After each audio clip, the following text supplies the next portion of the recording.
soy de los, siempre lo he sido, de los escépticos. El cine vasco existe porque hablamos de él. En términos generales, en todas las artes, pero en el caso del cine mucho más, todavía por su carácter industrial, la situación socioeconómica siempre es determinante a la hora de estar haciendo unas películas. En el caso del cine, de lo que llamamos cine vasco, todavía es más complicado por dos razones. Una, al menos desde el final de la Guerra Civil, por las razones, digamos, de prohibición o marginación o de la lengua vasca, por los controles de la censura, la desconfianza política hacia los movimientos que, digamos, de corte nacionalista o de corte de izquierdas, y bueno, también porque en tiempos de una economía destruida por la guerra tardaron muchos años en recomponerse y en permitir la emergencia de productos cinematográficos.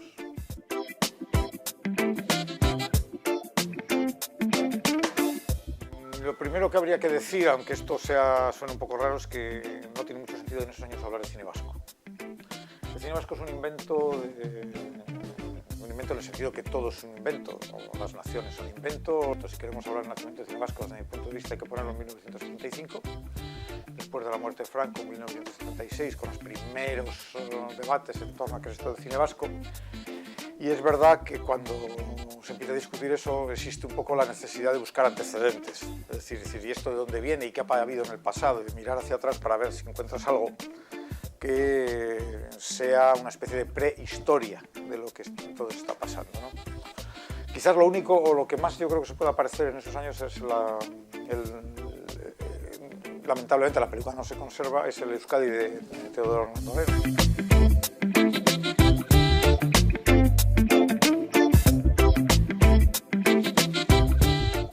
Yo creo que en ese momento no se podía cargar algo que no existía y en lo que nadie pensaba. No es muy fácil de decir porque no puedes remontarte a aquella época. Vuelvo a lo que he dicho antes. Yo creo que la idea del cine vasco es la idea de 1976. Con independencia de algo, yo creo que incluso cuando Gocho Elorza hace sus primeras películas en euskera, además en este caso sí, esos pequeños documentales o pequeñas películas en euskera, yo creo que no es tanto una idea de estar fundando nada como de hacer algo que él creía que había que hacer y que podía tener una cierta difusión, ¿no? Yo creo que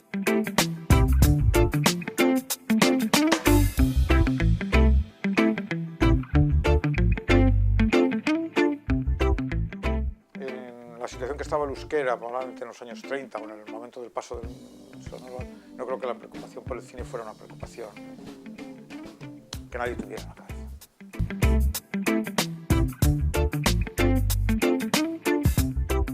Podríamos decir que es un objeto cinematográfico no identificado, un OVNI. Es un proyecto muy personal, muy particular, muy interesante porque por el momento en que se hace, por ser una producción de partido, por ser una película que quiere incidir políticamente en el tema. No creo que tuviera ninguna influencia más allá de su propia existencia, ni que tuviera nada que ver con que alguien pensara que había que hacer más películas en euskera o en el País Vasco. No creo que tuviera nada que ver con eso. Es yo creo un acto individual, particular, singular, el sentido, digamos, de lo que entendemos por desarrollo de una cinematografía. Yo creo que no se pensaba en esos términos entonces. Esos son conceptos actuales.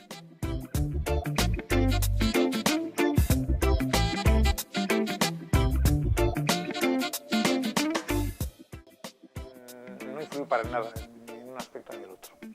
O sea, primero porque el 90% de la gente no sabía que existía la película, que se había visto donde se había visto, y que más allá de los determinados círculos nacionalistas no creo que hubiera tenido demasiada repercusión. De hecho, las proyecciones públicas que se hacen en el País Vasco son todas vinculadas a actos del Partido Nacionalista Vasco, actos políticos, y no era una película, digamos, que circulara por los cines normal, teniendo en cuenta más que era un documental y un documental político del partido.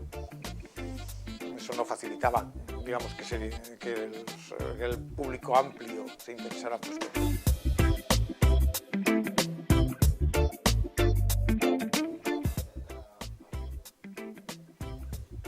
Yo creo que no tuvo ninguna importancia porque nadie lo conoce. Quiero decir, vamos a ver, las películas de Gotzon Elorza, por ejemplo, son películas, digo por citarlo, son películas muy limitadas, de que se exhiben en circuitos muy particulares y casi obras privadas, por así decirlo. Entonces no tienen ninguna relevancia. Nadie piensa en esos años, por ejemplo, en el cine como un instrumento, porque es muy caro, porque es un arte industrial, porque está muy sujeto al control de la censura. No es prioritario, el cine no es un tema prioritario en la lucha, digamos, ni en la lucha política, ni en la lucha más concreta de la reivindicación del euskera o del salvamento de la lengua, etc. Y por eso yo creo que no tiene gran peso específico.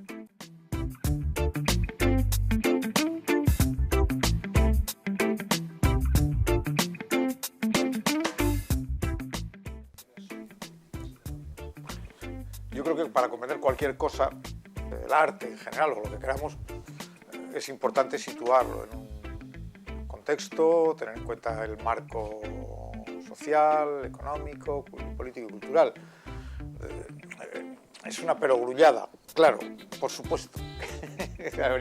habría que decirlo, pensar lo contrario yo creo que sería disparatado. Otra cosa es cómo se haga eso. El problema no es situar, digamos, el cine en el marco sociopolítico y cultural, sino pensar que las películas, en general los objetos culturales, son un reflejo directo y mecánico de ese mundo sociopolítico. Bueno, pensar eso es peligroso. Cuando uno habla, cuando uno escribe, cuando uno filma, quizás cree que está haciendo una cosa y en el fondo está haciendo otra. O sea, hay elementos muy complicados que solo pueden ser estudiados en la obra concreta y particular y en la relación de esa obra con ese contexto particular.